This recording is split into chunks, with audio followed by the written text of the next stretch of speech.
Buddies, what's going on? It's Concert Buddy. Thanks again for joining us on this journey on Vinyl Community Podcasts with my ongoing series called Mind of the Record Collector. For this particular episode, I'm joined by Jim Kaplan, the founder, publisher, distributor, often deliverer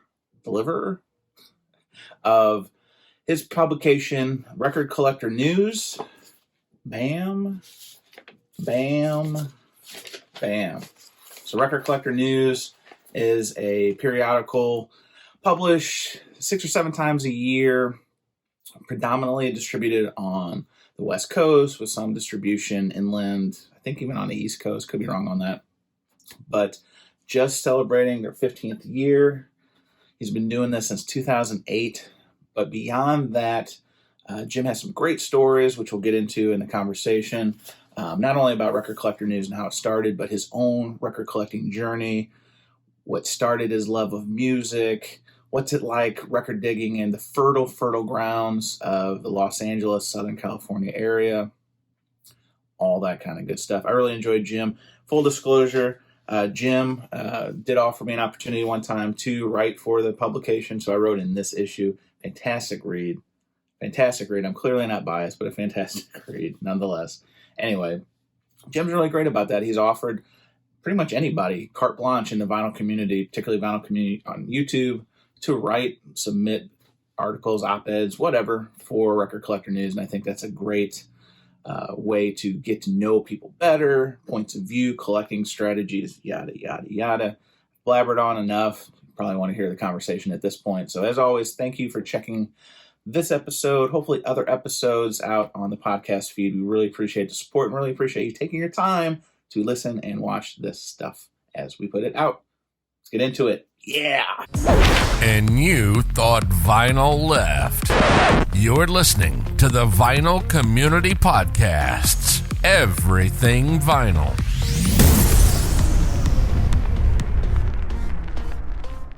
All right, buddies. Welcome back to another episode here on Vinyl Community Podcasts.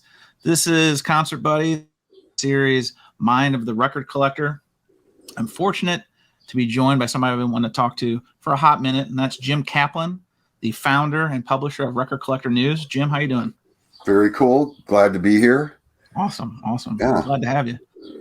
So, Jim, you're probably one of the first guests or one of the small number that are not a YouTube content creator, and we'll kind of get into that in a little bit later. So I'm really interested to kind of hear your point of view with the hobby, the vinyl community, and all that. But let's kind of start with kind of one thing we definitely both have in common: a love of music and a love of the vinyl format. Right. Thinking back, where did that kind of start for you? You know, I was thinking about it, and I think as a kid growing up here in Los Angeles, my parents had a white transistor radio, little plastic transistor. And I used to listen to Dodger games when I was really little. And when the Dodgers were over, there was music, and that radio was still plugged to my ear. Also, you know, I was 7 or 8 when the Beatles played on Ed Sullivan. And, you know, I was part of that. Okay. So that was a big deal, you know, to a 7-year-old kid who was kind of into that stuff. Sure. And, you know, growing up here in Los Angeles back then, they put me on a violin in elementary school. So I started sawing away on a violin, being aware of music and, you know, listening to the transistor, hearing how instruments sound, even if played poorly, you know what I mean? Sure. And I mean, I don't really know where it started. I can remember being really little and having the transistor plastered to my ear all day long just because I wanted to hear Snoopy versus the Red Baron. Seriously. Yeah. All day on a Saturday, you know. So then what happened to me was I was 11 years old, living in Los Angeles. My best friend lived upstairs. His mother was a school teacher. And in the summertime, she had the summer off, so she would take odd jobs. She took a job as a secretary for 2 weeks for Frank Zappa. She came home with a copy of Zappa's second album, absolutely free. And they did not own a record player. We, living downstairs, did. And that became my first record, de facto, you know, it was mine. And I listened to that thing over and over and over and over and over and over and over before I even owned a Beatle record. I had that. And it tweaked my ear a little, but I was way into the Beatles. I can remember walking to Wallach's Music City in Hollywood as a kid and buying a Beatle record and just being way into it. And it was, you know, when I got to be about 13, I had a bar mitzvah and I had enough money to buy my own stereo for my bedroom. And that was it. I was off to the races, you know. One of the first things I did was I broke the speaker wire, you know, the wire for the speakers, the little thin wire, 1969 thin wire. And I replaced it with lamp cord from the hardware store. Oh. And that made a huge difference in the sound. How did you get an idea like that? Because it's not like the internet was back there where you could just like crowdsource that. I didn't know what else to do. Just trial and error. Okay. No, it was just, it looked similar. I took it to the hardware store down the street and that's what the guy gave me. And it worked. There was no thinking about this stuff. I had so many cool records pass through my hands that I thrashed, just thrashed, you know, right. It wasn't what it was about. I wasn't collecting. I was listening. For sure. You know, when the arm wouldn't stay down, you put a nickel, and then you put another nickel, and you taped it down, you know? And, you know, I was kind of thinking about this. For me, it's about releasing endorphins. It really is. When I listen to music, it makes me feel good. And, you know, I can tell if I like a song or a system that I'm listening to, if it makes me want to play air guitar. You know? That's the threshold. You just start sniveling it out. Personally am an air guitarist. I'm beyond an air guitar player. I'm an artist on the air guitar. Well, Jim, I'm gonna cut you off right there because you know there's the World Air Guitar Championships. I've seen this. There's a guy named Romeo Dance Cheetah who was on there. Have you aspired to be on that stage with those artists? No, but I was once busted on the 405 freeway back in the 70s. I'm on the freeway and I was driving my car with my knees. It was back in the days when there were like 4 radio stations. So everyone's listening to the same radio station. I'm listening to Sir Duke by Stevie Wonder. The song Sir Duke. It's got a lot of horns. I'm playing air trumpet, driving with my knees, playing air trumpet. And I look to my left and there's a car full of people and they're listening to the same radio station and they're cracking up. I'm doing a pretty good job of air trumpet, I thought. So ever since then, you know, I don't worry about it. That's awesome. But seriously, if the music makes me, I get up and I play air guitar. I embarrass other people, you know? So it's moving to me. I can appreciate that. Has it been something, not just the music, but as the formats, the formats of the day, vinyl to CD to streaming, how has that evolution worked? I mean, are you somebody that pared down your records or got rid of your records at one point in favor of CDs and traded up, or have you always held steady on certain titles? I never got rid of my records. I lost collections on, you know, when I moved out of my house, my mom tossed my records. Yeah, I put some records onto a houseboat that I was going to move into, and the houseboat sank with my records on it. Oh no! A box of records, you know, 100 records or so. Okay, but still, yeah. Yeah, but I never got rid of my records.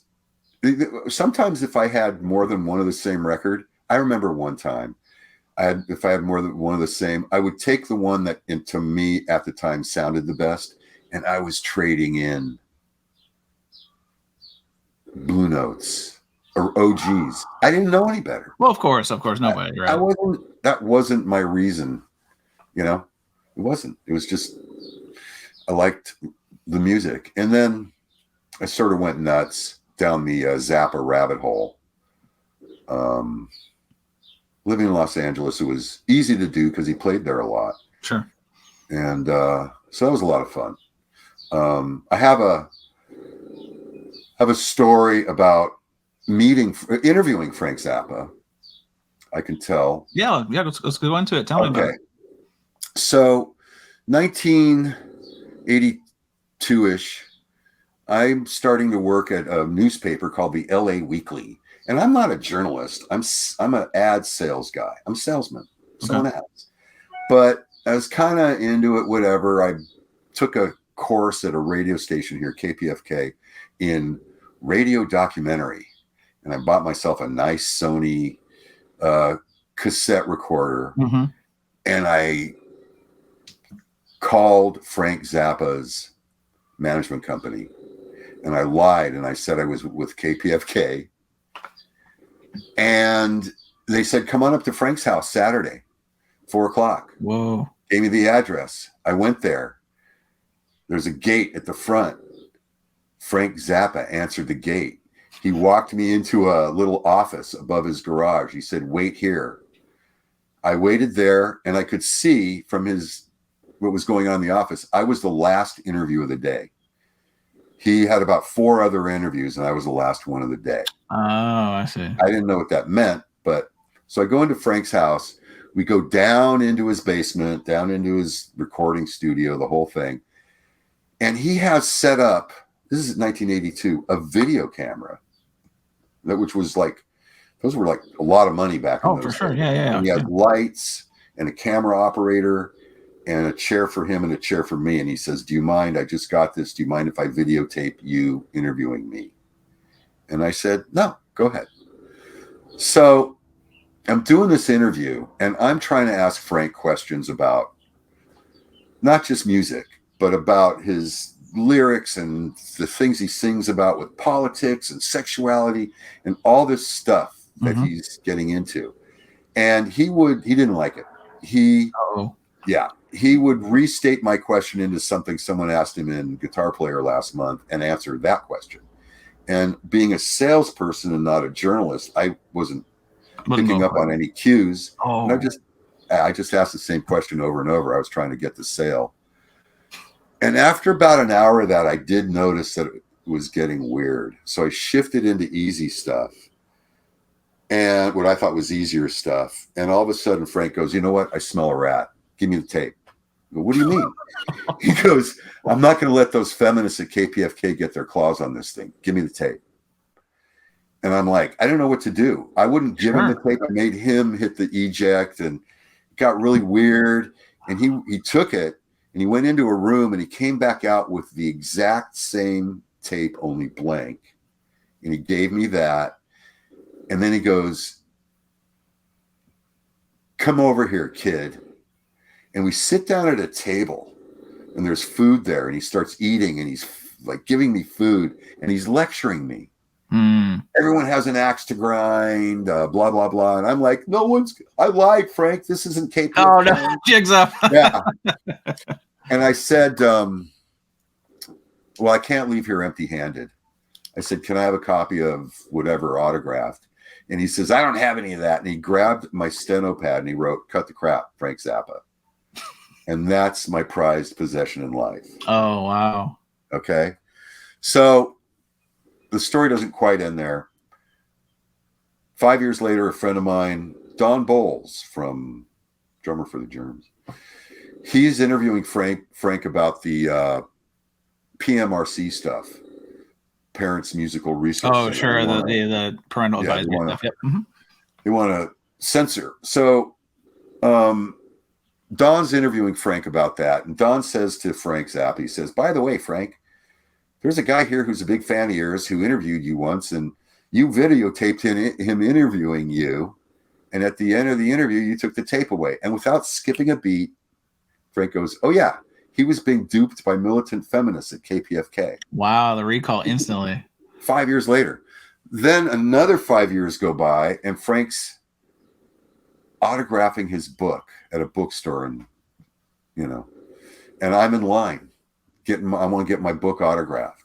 And I get up to Frank Zappa, and he's autographing my book, and I say, by the way, I interviewed you once, and you videotaped me interviewing you, and I was duped by militant feminists, and you took the tape away from me. And I'm not kidding. He looks at me and he goes, I was just watching that tape last week. And I said to him, well, give me $1 and I'll sign a piece of paper and do whatever you want to with it. Yeah. And he said, I don't know who the audience would be. And I said, well, I barely remember what happened. It was 10 years ago. Sure. So he said, give me 6 months and then call the office. So I waited 6 months. I called the office, nothing. And then about 2 years later, they announced that he had cancer and it was all over. But I've since talked to Tommy Mars, who used to play keyboards for Frank, and Tommy swears he's seen it. Oh. And I also talked to a guy by the name of Joe Travers, who's the Vaultmeister, and he swore that he would find it. Of course, that was 10 years ago and whatever. But anyways, that's my, you never want to meet your heroes because it might go south. That saying's very true for a lot of reasons, and that one's case in point. That's wild. Yeah. Story, Jim. I really enjoyed it. It just got really weird. Yeah. As it's prone to do. Before we move off of music and record collecting and go into record collector news, current day, now that we're in this, for lack of a better word, vinyl renaissance, or the hobby is fresher and more vibrant than it's been. It's one, did you see this coming in any way? And two, has it affected how you find new music and find records themselves? Well, personally, as a guy who's just never stopped digging through the bins, I go to record stores and it's almost like therapy. When I'm digging through the bins, I'm not thinking about my troubles, whatever. No, I hear you. Same way. Yeah. Been doing it forever. So my experience is, this is one of the better time. This is probably the best time I've ever been collecting. I see stuff in the bins right now that I've never seen before. I walked into a record store and I saw a reel-to-reel of John Coltrane's Giant Steps. Never seen that. A used reel-to-reel, the retail ones. It's because guys my age and, whatever, are downsizing, maybe downsizing to where they're like in the ground sizing. And their records are coming into the bins. And it's fantastic. It really is. It's really good. In terms of the people that are younger than me that are collecting, I think it's really phenomenal. It's fantastic. It's healthy. People, I'm finding, people that have not really been collecting that long are so deep into it. It's really good. And there's so much good stuff. I think that the pandemic was a lightning rod accelerator. Sure. Mm-hmm. Yeah, it really blew things out of proportion. It really did. But now that they're moderating a little bit, it's okay. It's great. Better than it was. It is. I think it's a good time. I'm a little, these reissues are very expensive. Yes. The average record store day record was like either $40 or $50. It's a lot of money. Buy 10 of them, that's $500. Right. Yeah. So I don't know how sustainable that is. I mean, 10 years ago, we did an article in Record Collector News that was when we used to have a website, that the headline was, why are reissues so expensive? Or take this $30 Smith's reissue and stick it where the sun don't shine. And that article got more hits than anything I ever did on the internet ever. It got 60,000 hits. Wow. So, and now it's even worse. Oh, Now for it's sure. Yeah, 50 yeah, bucks. yeah, yeah. Now it's $50 for these reissues. Are they good? They're fantastic. Yes. They're fantastic. I think, everyone's doing a great job. I'm not that picky. I'm not.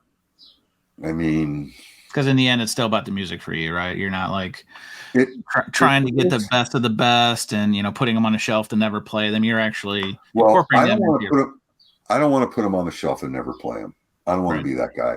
I don't want to have boxes of records in the closet that don't get opened up. I don't want to be that guy. I have about 3,000 records, a little less. It's manageable. It's not completely nuts. And I also don't have physically that much room. I don't want to. It's enough. 3,000. You don't want to sleep on boxes of records like Alex Rodriguez at Record Safari does? No. Let Alex do that, and then I'll go there and purchase his beautiful record. That's his job. Right. Right. I'm not really a record dealer, although I have too many records and I'm happy to sell some once in a while. Of course. We all are. But they're not widgets to me. They're emotional. They have emotional value. Resonance. Sure. Yeah. And so it's bad. It's not good. It's bad. I'm a crack addict. I'm addicted to these records. I never, ever, ever have not been. And the sound, we can talk about sound a little bit. I just have so much money invested in vinyl record playback that it sounds phenomenal. I have $300 invested in CD playback. And I have like 5 times that invested in, more than that. I have 50 times that invested in vinyl playback. It's bad. So, but every record I play sounds really good. Really good. That's what makes me happy. That's awesome. Even crappy sounding records sound good.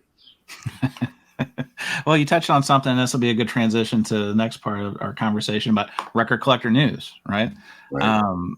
Tell me about, the origins of it, where it started, the idea. I mean, is it something as simple as you're just sitting around one day and came up with it, or take us to a walk of where record collector news was born in your mind and born in reality? This is exactly what happened. I've been in the newspaper business since 1982. I worked for the LA Weekly and then a bunch of other papers. I worked there 10 years and a bunch of other papers. 2002, I started a community newspaper in the San Fernando Valley. And one of my advertisers was a record store by the name of Freak Beat Records. He advertised with me from the day he opened up in my little community, home delivered community newspaper. And I was in there all the time buying records, man, all the time. And we got to know each other. And after 8 years, I had built it up to where I had 2 partners. The recession hit, and my partners decided the best way to deal with the recession was to get rid of me. And they basically, forced me out. And I was depressed and didn't want to. It was about 2008. Am I getting the timing right? This is 08. Okay. I got knocked out of the recession. The writer strike hit in September 2007. That was the beginning of the end for us. So February 08, they kicked me out. March 08, I go into Freak Beat Records because I don't want to think about my troubles. I just want 20 minutes to dig through a pile of records. And as I'm walking in to Freak Beat Records, the owner, Bob Say, who knows me and knows my situation and probably senses that I'm vulnerable at the time, says, "So what are you going to do with your life now, Kaplan?" So to shut him up, literally to shut him up, I tossed off what I thought was the stupidest idea I could come up with in the moment. And I said, "Bob, I'm going to start a record collector paper. What do you think of that?" And I thought it would shut him up. And he got real serious. And he pulled out from behind the counter a copy of a magazine or of a paper called Record Convention News. I had never seen it. Some guy had been putting this thing out in Southern California for 10 years, maybe longer. And I never even picked it up. I don't know why. I was in that business. It just was such an amateur thing. Sure. That I never picked it up. And the guy had passed away. He had died. I didn't know any of this. And this guy, Bob Say, said to me, look, man, all of the record stores in LA have been advertising in record convention news. The guy died. It's the only thing that works. Turnkey. You start this back up. You do it. You make it go. And so 6 weeks later, I had my first issue, a copy of Record Collector News, and did it every other month. And it's been fun. It's been way too much fun. And I've learned a lot. That's when I started learning. Really? Yeah. So somebody who's been collecting their whole life up to that point, I mean, what changed? Like, what things were you learning? Was it more like inside baseball kind of things as you got closer to the quote unquote hobby aspect of it, or? Yeah, one big thing that I learned was before I started Record Collector News, I thought literally in the back of my mind that someday I'm going to die or whatever, and someone's going to come in and they're going to go, whoa, look at these records. Look at this collection. Normally, this collection is worth X, but because this dude is so cool, it's worth X plus blah, blah, blah. You know what I mean? Sure. I thought, and when I started Record Collector News, I had to realize I have very common taste. It's true. My taste is very ordinary. It's very common. Oh, I love the Beatles. Yeah, they made 1 million of those records. Right. So does everybody It's else. the Right. weird one. It's the odd one that's worth something. And I purposely ditched that one when I was a kid because it wasn't like I wanted to be like my friends. This one's a mistake. I don't want it. I wasn't collecting for the value at that point. So now that I know what's going on, I know all the dealers, I know all the blah, blah, blah. I realize I threw away all the good records. So I'm sensing that there may be a butcher cover story somewhere in there, or do you have the butcher cover? I have a butcher. Okay. I got a phone call many, many years ago, right a couple of months after Freak Beat had only been open for 3 or 4 months. And I had a cousin here in Los Angeles who was also a degenerate record collector. And he was a little bit nuts, though. He was actually quite schizophrenic. He was one of those record collectors. And he passed away. And his sister called me and said, there's a box of records. And I got the box. It was a box of all Beatle records. And to my eye, I wasn't doing Record Collector News at this point. I was doing my other paper. To my eye, these Beatle records were absolute garbage. Oh, no. Trash. Put them in the trash. Yeah. Just put them in, except for the butcher cover that was in there. But this butcher cover is the worst peel job you could ever imagine. And my cousin drew with a permanent marker, like a 1-inch black border around them. Yeah. So I give this pile of crap, pardon my French, to Freak Beat Records. And Bob Say says, ooh, I'm going to have to call Rockaway in on this one. Rockaway is like the Beatle pros in LA. So I don't know. A week later, they tell me, I can only give you $80 for the butcher cover. It's so thrashed. I suggest you keep it. Put a frame around it, put it on a wall. And I did. I took that as my commission. The other pile of garbage, $800. I have no idea what was in there that was worth anything. $800. 800. So do I trust Freak Beat Records? Do I trust Rockaway Records? Yeah.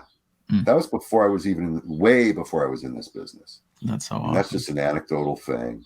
They could have told me $50 and I would have been happy. Well, sure, because you're like basically putting it out in the trash yourself. You were just like, oh, maybe I can get enough money for lunch. Who knows?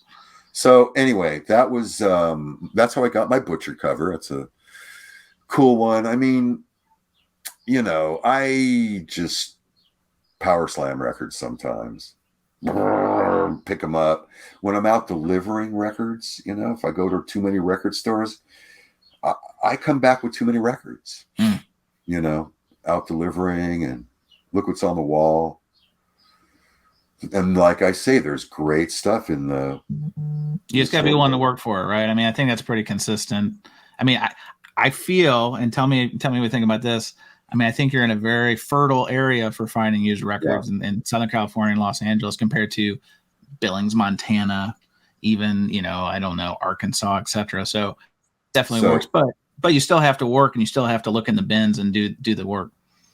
For me, I've been to San Francisco, I've been to Portland, I've been to Seattle, been to New York, been to Boston, been to Columbus.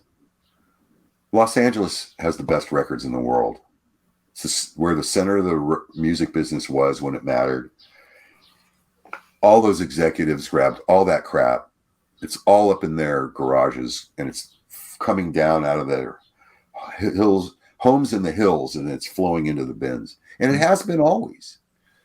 I've white label promos, blah, blah, blah. It's a great place to collect, which brings me to the vinyl community. Perfect segue. Thanks. Yeah.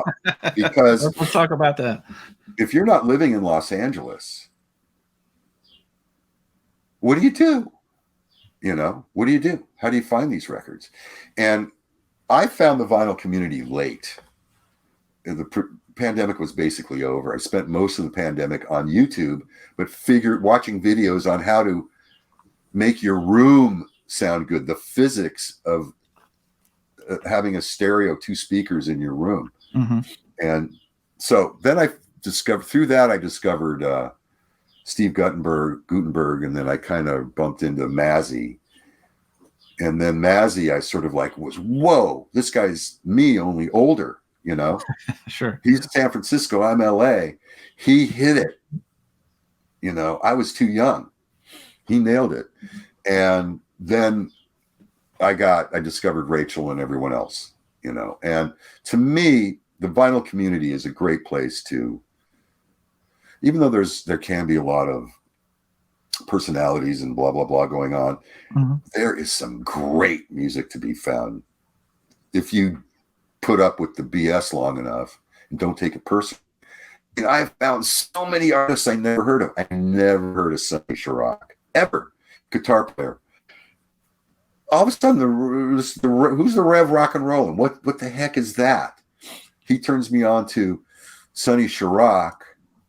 My mind is blown. Now I've got 15 records with Sonny Chirac on it. That's awesome. Do you know what I mean? Yeah. And that to me it's worth a fortune. It's worth so much. It really is. Let alone, and then I have to say,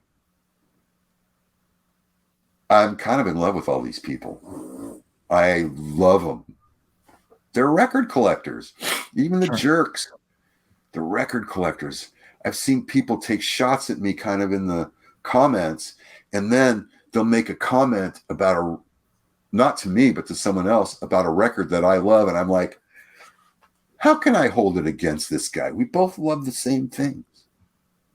You know what I mean? I'm with you. So that's what I like about the vinyl community. I love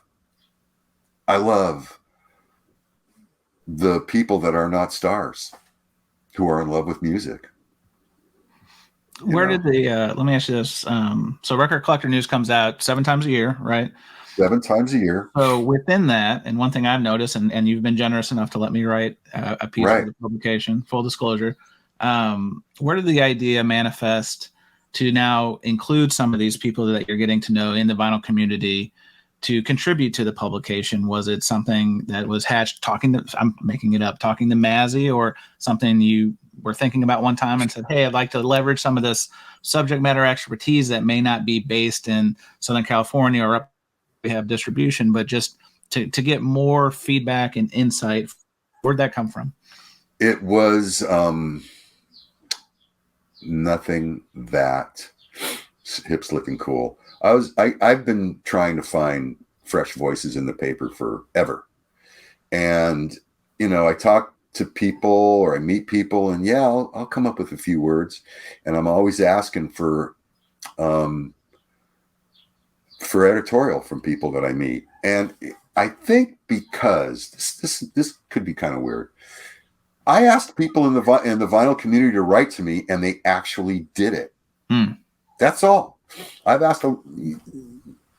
I don't want to say writers are flakes, but if you ask 15 writers to come up with 1,000 words by a certain deadline, not all of them will come up with it.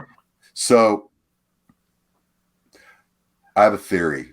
The vinyl community on YouTube, you guys are so used to the YouTube connection that when you got Record Collector News, a real physical thing in your hands, you were so jazzed that you would actually come through with the editorial.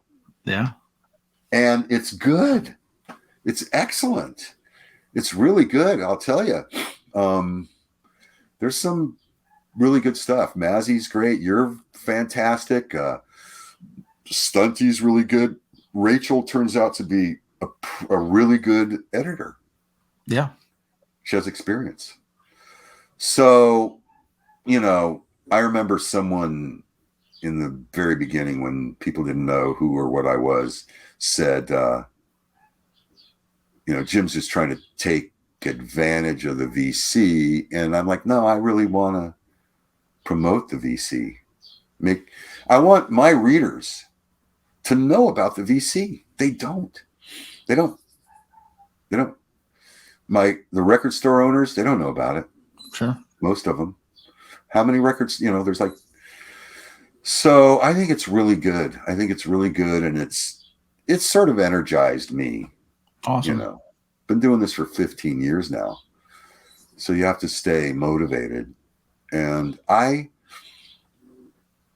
really like the personalities, even the half of personalities or whatever. Right.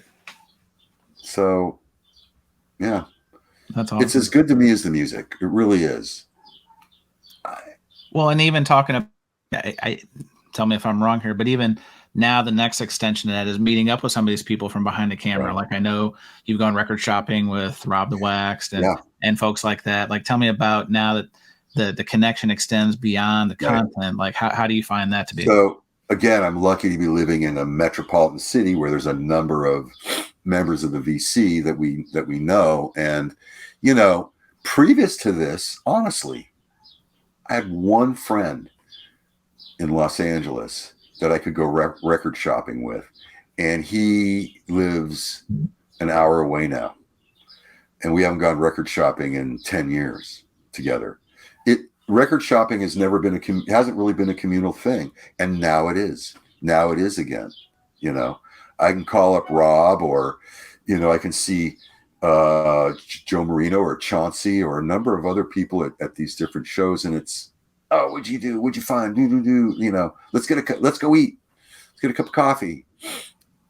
There's a nice social aspect to it, which makes the experience that much deeper, blah, blah, richer, whatever. No, I think that's true. I ran across something a while ago, and I think it's actually applicable to kind of what we're talking about. And, the older you get a little bit more siloed, you get a little bit more involved in your routine, and it's harder to meet. It sounds very playgroundish, but to make new friends, to be honest with you, right? Exactly, man.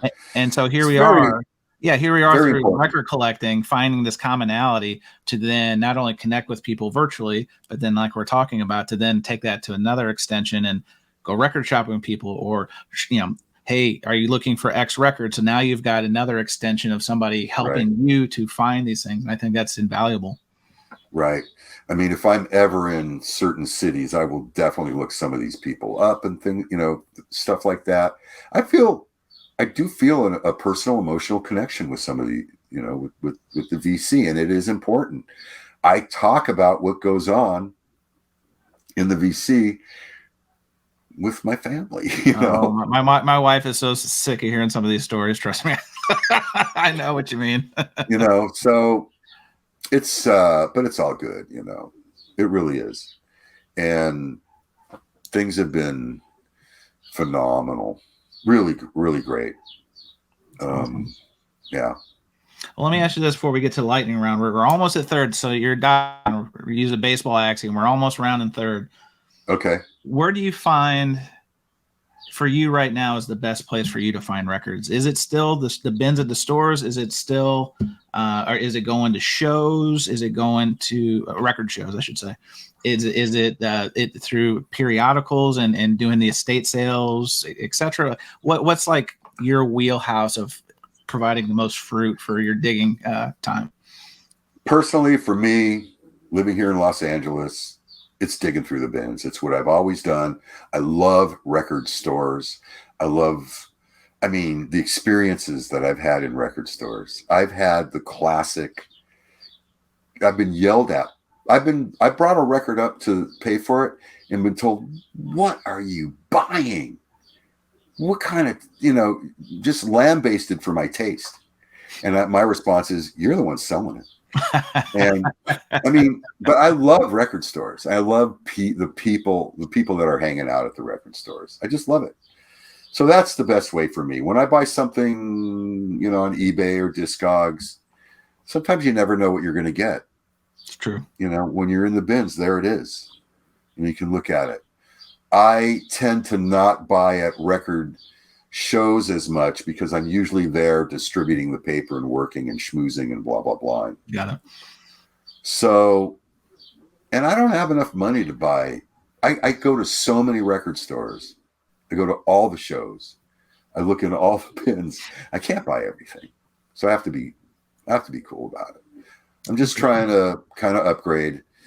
I have a hard time going out and playing with the Waxed. He's just a machine. He just is. He is a machine. And I found so many cool records digging with him.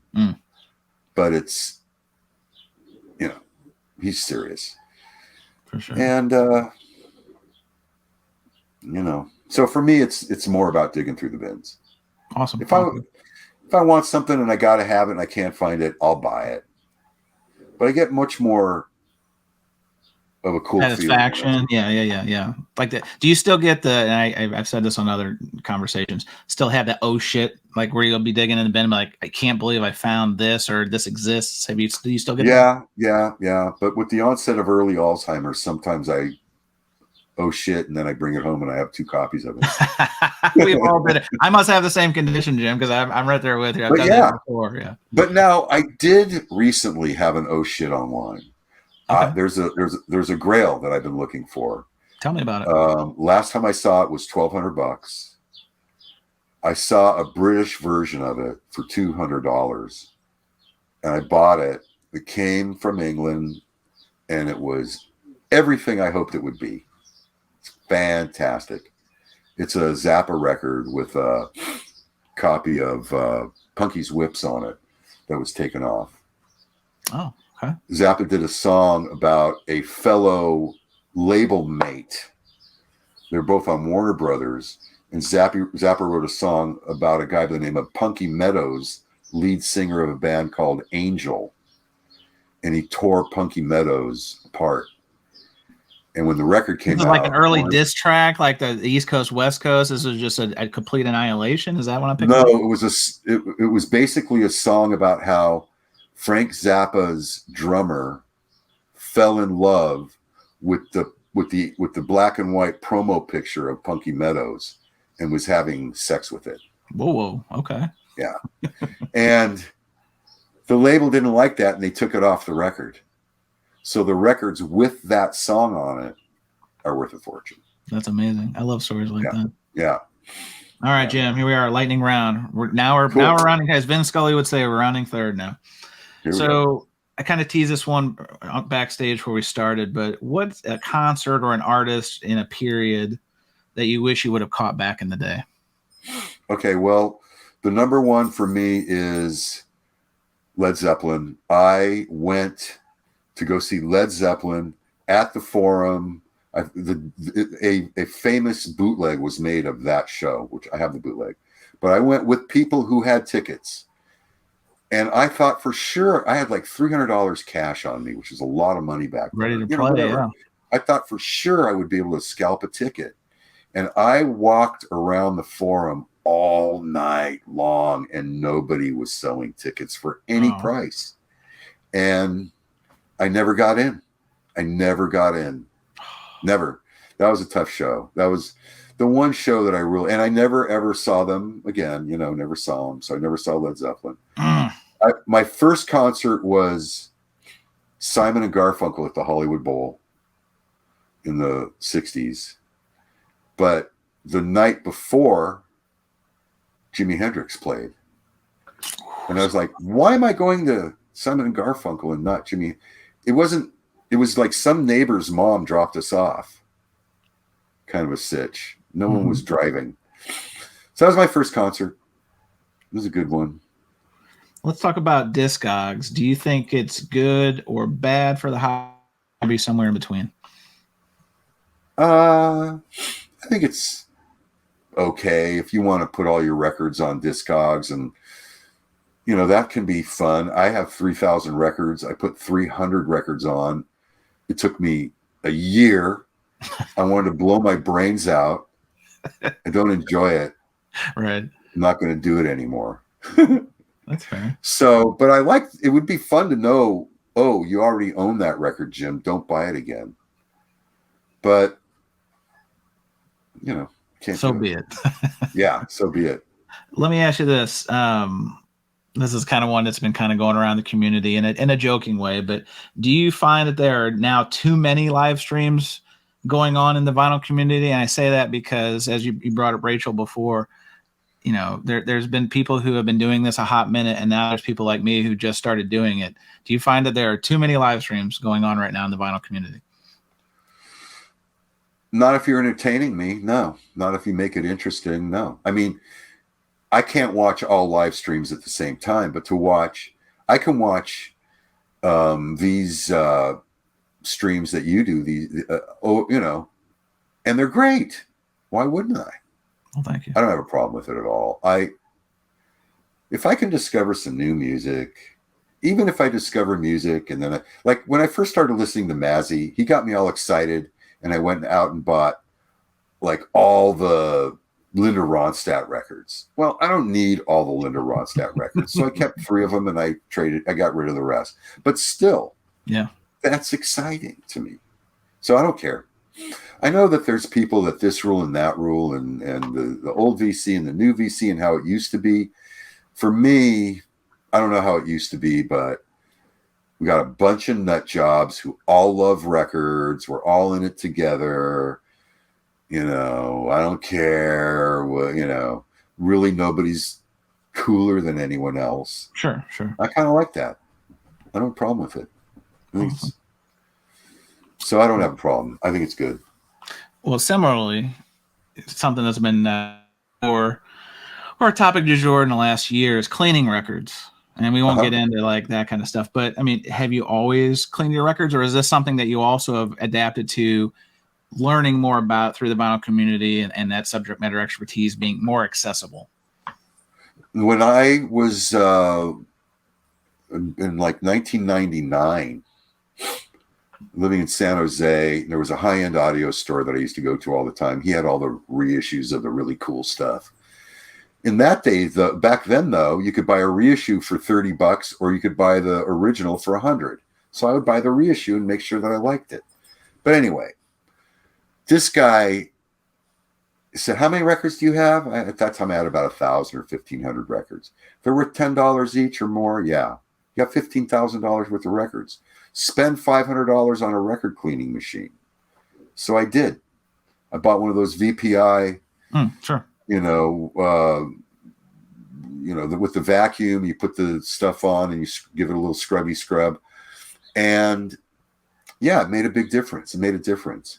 But the ultrasonic is even better. I've used a few different ultrasonic machines, and we're getting our records cleaner than ever, man. So there's a lot of weird things you can do. I use the Kermis method. What's that for the people at home? What's that? With the Kermis, you put it in, you clean it ultrasonically for 5 minutes, and then you take it out and you have a camel hair brush, and you take this magic juice, surfactant, and a few other things. Hashtag no sex. Hashtag no sex. Yeah. And you put the record down and you scrub the record, the grooves. They're kind of damp with this. You've sprayed this material, this liquid, and a waxy film comes up from the record. A wax, this weird stuff comes up. And I don't know how much of it is in the record and how much of it is in the brush, but whatever. You clean it again for 5 minutes. You do that back and forth, and eventually the wax stops coming off the record, and you have cleaned your record. I only do it to Amazing Records because it's really a lot of time consuming, sure. But it works. It does work. Kermis says it rejuvenates the records. I would have to agree to a certain degree. It cleans them deeper than they've ever been cleaned. And, I have some really nice stereo equipment. My cartridge is it's fantastic. And so I can hear it. I had Rob the Waxed over here one day. We played a record, then we cleaned it, and we did the Kermis method to it. Cleaned it again, dried it, played it, and Rob could hear it. He's like, wow. It was noticeable. It wasn't just louder. There was more information there. So, ultrasonically cleaning your records is fantastic. I'm trying to get Rob hooked on equipment. He doesn't care. Good luck with that. All right, last one I got for you, pal. You kind of said this earlier, so I'm going to come back to it. So when you exit stage left and you're playing, what happens to your records? I have 5 kids, and I've trained them from a very early age. So I used to have a bumper sticker that said, "When I die, my kids won't get poop, but man, they'll fight over an awesome record collection." So that's probably not going to happen. I don't know. I don't know. And I don't know. I love listening to my records. Do I like the way they look? Yeah. Do I like having this man cave full of blah, blah, blah? Yeah. But I just hope that they don't wind up in a landfill. You can give them away for all I care at that point. I don't need, sorry. No, I don't need. And that's your friend from Santa Monica calling and trying to get a dibs on the records. Yeah, exactly. No, he's calling me to tell me there's an estate sale near you. So awesome. Well, Jim, thank you for the time. Thank you for the conversation. Chance, thank you. Really. And really enjoyed this. And for my listeners, give Record Collector News a shot. If it's not available in your area, if you're somebody like me who's out of that predominant distro, you can order it and have it sent to you. 7 issues a year. Is it $35? $35? $35,000 a year. $35,000. And you think that sounds like a lot, but it's not. We're split at one time. $35 a year. Yeah, I'll send it to you. Yeah, no, it's fantastic. And I've enjoyed it because I think I'm on like issue 4 of my subscription, and I really enjoy it. Nice. Thank you, Chance. It's good Appreciate stuff. it, man. So Jim, thank you. Jim Kaplan, the founder and publisher of Record Collector News. Thanks for the time, sir. Thanks, Chance. And that was another trip around the turntable. Thanks for listening to Vinyl Community Podcasts.